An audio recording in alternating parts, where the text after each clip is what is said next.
Olá, seja bem-vindo a mais um episódio. Nós vamos construir um analisador sintático para uma linguagem que vai ser tipo uma calculadora, que depois vai ser melhorada, acrescentada mais funcionalidades, né? Para isso, nós vamos utilizar uma ferramenta chamada IAC, que é um gerador de análise de gramáticas, e no final das contas ele gera um arquivo em C que vai ser compilado e executado para poder passear essa gramática que a gente queira. A ideia de fazer uma calculadora e usar o IAC não é original, ela já está dentro desse livro chamado The Unix Programming Environment, do Brian Kennedy e Rob Pike. Esse livro é de 84, então quando eu comecei a estudar o IAC para poder entender como é que se faz para poder gerar um compilador de uma linguagem, que eu estou querendo aprender agora, no caso, eu esbarrei que esse é até agora é o melhor exemplo que eu vi de como utilizar o IAC. Tá? Se vocês olharem o capítulo 8 desse livro, que a gente vai passar para ele agora, ele tem a parte de desenvolvimento de programa, é justamente essa calculadora que ele chama de ROC, e tem vários estágios, né? Estágio 1, com a gramática que ele faz e vai evoluindo. Nós vamos fazer a mesma coisa nessa série de vídeos, muito próximo com o que eles fizeram antes, só que um pouco mais detalhado, ou simplificado, ou explicado, eu não sei, do meu jeito, no caso. Aqui já é o arquivo da calculadora para a versão inicial, calc0.y, tá? Que é um arquivo do IAC, é assim que ele parece com um código em C mais coisas do IAC. Isso aqui é exclusivamente do IAC, por exemplo, que eu estou mostrando, que é a gramática dele. Porque o IAC tem uma parte que chama gramática. E um arquivo IAC não tem só gramática, ele também tem definições e procedimentos separados por esse símbolo %%, ok? As definições, que estão logo no topo, elas são copiadas literalmente, são as definições includes e protótipos de função do C. Em seguida tem coisas que são do próprio IAC, que nós vamos ver depois, que eu vou explicar. A gramática, a segunda parte. A terceira parte são funções também, que são copiadas literalmente para o C, no C no caso, procedimentos.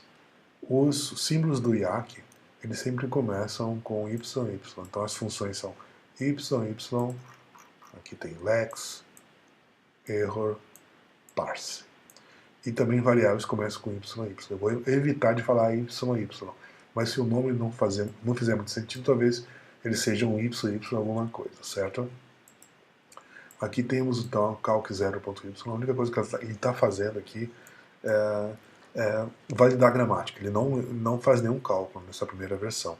É bom deixar bem claro esse detalhe.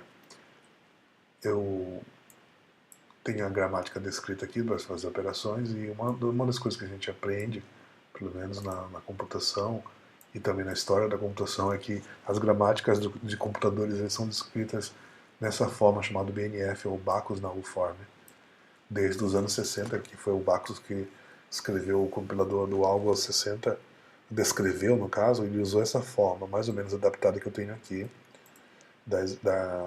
do que a calculadora é, a gramática da calculadora, e o que ela vai fazer depois, quando a gente tiver determinadas ações, tá? Aqui é o número, a definição. O que é um número? O número é um conjunto de dígitos, um ou mais dígitos, 0 a 9. Um operador, o que é um operador? Ele pode ser quatro coisas, ele pode ser o símbolo mais, o símbolo menos, ou o símbolo de asterisco ou barra, que vai representar nossas operações, tá? Eu tenho mais outros elementos que estão aqui meio implícitos, tipo esse EOL, que é o End of Line, fim da linha, e também literalmente eu abre e fecha parênteses, tá? Esses são os números que os símbolos aqui terminais que nós chamamos, eles representam geralmente alguma coisas elementares, por exemplo, o dígito, ou esse símbolo, ou o fim da linha, ou um conjunto vazio, inclusive, como esse aqui. Os não terminais, eles dão expressão, digamos assim, eles dão mais dinamismo à gramática. Um list, ele pode ser tanto conjunto vazio, como ele pode ser um list seguido por um enter, um end of line, né? Ou pode ser uma lista de expressão terminado com enter. Uma expressão, então, pode ser um número, pode ser uma expressão com um operador e outra expressão, ou pode ser uma expressão dentro de parênteses. Esses dois aqui são recursão. são recursivos, então eles dão dinâmica à gramática, dão movimento, dão multiplicidade à coisa, para falar um pouco mais bonito, né? E são não terminais, como a gente chama. Isso aqui é não terminal, não terminal. Isso aqui é terminal, terminal, terminal, terminal, terminal, terminal, e assim vai. Ok? O BNF é muito próximo ao que o IAC trabalha. Se a gente olhar agora aqui a gramática do IAC, a gente quase que consegue decifrar um e o outro em conjunto. Por exemplo, aqui eu digo que uma expressão é um número. Aqui então tem que a expressão número. Cada linha dessa gramática chama-se de regra. Chama-se regra. Aqui um não terminal expressão e aqui temos um terminal número, mas aqui temos uma regra chamada uma expressão é um número. Uma expressão também pode ser uma expressão, operador e expressão. Aqui eu tive que expandir um pouco e já botei direto as operações, tá legal? Uma expressão pode estar dentro de parênteses e é muito parecida aqui a uma expressão dentro de parênteses. Uma lista é uma lista com expressões terminadas com enter, que é justamente essa regra aqui. Ó. Então, a gramática ela me dá a forma, a estrutura do que ele espera de entrada. Só que a gente precisa receber os símbolos, os tokens, que a gente chama, né? Um a um, como, por exemplo, números, operadores e tudo mais. A responsabilidade de receber esses símbolos é essa função que vai dar, que é a função lex. Ele é um tokenizador que chama, ele gera tokens. Ele retorna um tipo inteiro, porque um token, no final das contas, vai ser um inteiro. Como tem aqui, por exemplo, token number. Isso aqui vai se transformar num define number com alguma coisa. Isso aqui a gente vai ver com mais detalhe em seguida. Voltando ao tokenizador, ao lex, ele vai ler dados da entrada padrão, por isso que tem um getchar aqui, e tentar identificar o que é aquele caractere, para poder retornar como um token. No caso do dígito, por exemplo, que é esse tratado nessa parte aqui do if, o caractere, se ele for um dígito, ele retorna o stream de caracteres. Por quê? Porque a gente vai chamar o scanf e ler diretamente o holodecimal dele inteiro e botar dentro dessa variável lval aqui, ylval no caso do parser aqui, né, do lexer. Por quê? Porque é o valor literal da coisa, o número. E vamos retornar como token número e o valor que está associado a esse número, certo? Esse aqui é o caso do dígito. Agora, se for um outro caractere, ele retorna normalmente. Agora, tem uma coisa que a gente gosta de pular para não entrar na gramática, que é os espaços em branco. Então, aqui ele está lendo, e se for espaço em branco, espaço ou tab, ele continua lendo e descarta, nunca vai retornar. Então a gente pula os espaços em branco. Um caso especial é o fim do streaming de caracteres. A gente tem que retornar para o IAC, o Lexer tem que retornar 0, porque é um terminador especial também, por isso que tem esse $end aqui, dentro da estrutura. O dígito a gente já viu, qualquer outro caractere ele retorna como C. Por exemplo, mais ou menos, o asterisco barra, ou uma letra, qualquer outra coisa vai retornar literalmente. Esse aqui é o Lex.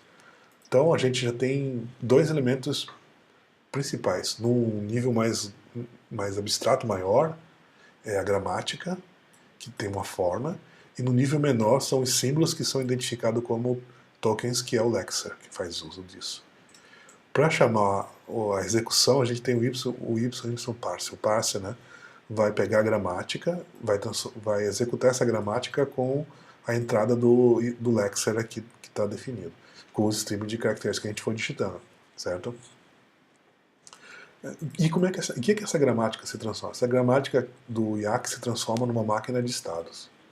A gente pode olhar essa máquina de estados quando a gente compila com o IAC o calc 0.y. Ele gera um arquivo chamado ytab.c.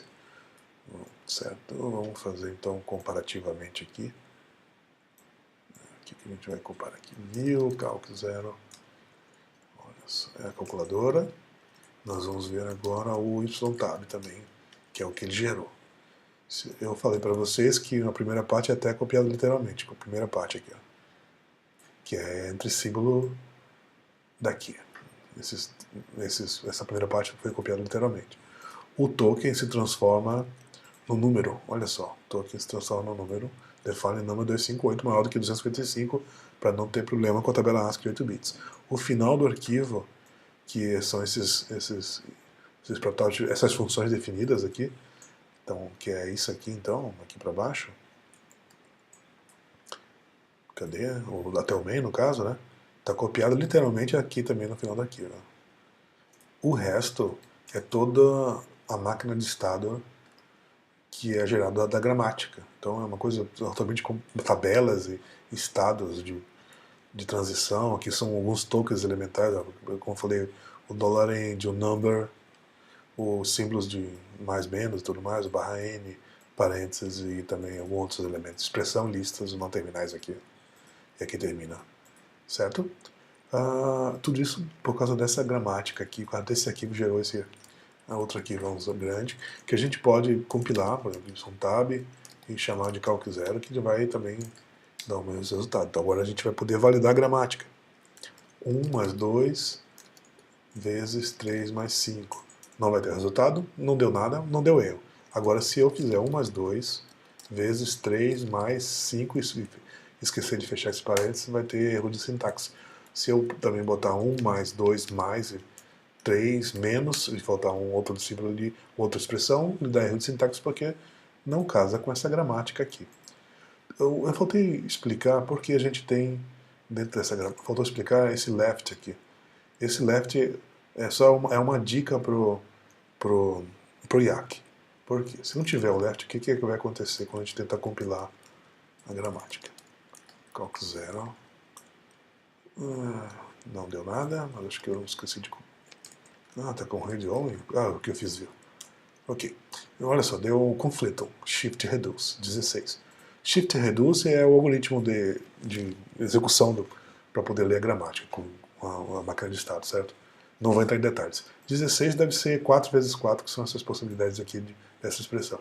Simplesmente ele quer dizer, ele não deu um erro, mas ele tomou uma atitude que a gente não sabia o que é para poder criar essa máquina de estado. Quando a gente acrescenta o left, a gente está dizendo que esse operador tem precedência desse, o mais tem precedência desse, e é associativo à esquerda. Associativo à esquerda também é multiplicação e divisão.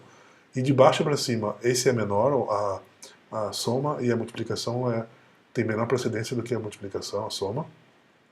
E a subtração também tem menor precedência do que a multiplicação ou a divisão. Então por isso que tem aqui esses lefts um embaixo do outro. Se eu tivesse uma operação associativa à direita, que é o caso, por exemplo, da exponenciação, que a gente pode usar esse símbolo aqui como exponenciação, eu teria que declarar como right esse símbolo aqui. Então, para isso que existe o left e o right. E a gente vai ver alguns outros modificadores mais na frente. Incluindo esse left, dizendo que ele é associativo à esquerda e à prioridade também, a gente não tem nenhuma outra mensagem. A partir da gramática, a gente pode dar uma olhada no diagrama. O IAC também tem o menos grafo, que gera um diagrama de forma de grafo do que seria a máquina de estado dele. Então vamos dar uma olhada aqui para ver como ela é complexa. Eu não vou entrar em detalhes porque eu não sei explicar bem, então não ficaria adequado explicar.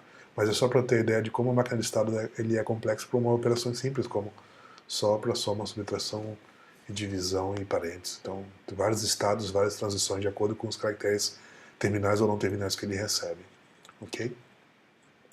Então, basicamente, a gente escreveu a primeira parte com uma calculadora que apenas valida se a expressão está bem formada ou não.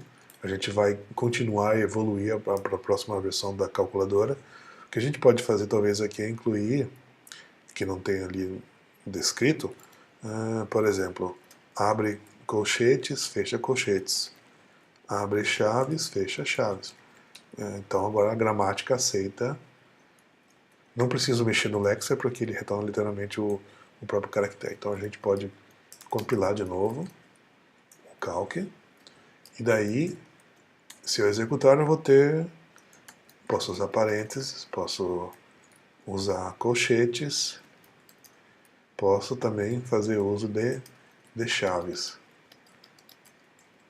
Se eu respeitar a ordem de cada um deles, não terei problemas. Agora, acontece que teve um erro, mas porque eu simplesmente esqueci de botar um símbolo aqui de soma ou subtração. Não foi por causa do parênteses. Vamos botar aqui mais 4, por exemplo. Aqui deu certo, só que se eu fechar com parênteses, isso aqui vai dar erro de sintaxe.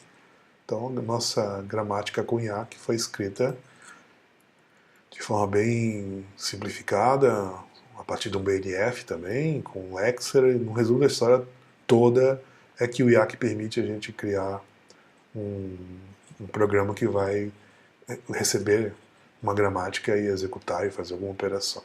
Espero que de alguma forma esse vídeo tenha sido interessante. Nós vamos, num próximo momento, um outro momento, sei lá, evoluir essa história, porque eu quero chegar até uma linguagem de programação de verdade, para poder passear. Mas, primeiro, baby steps, né?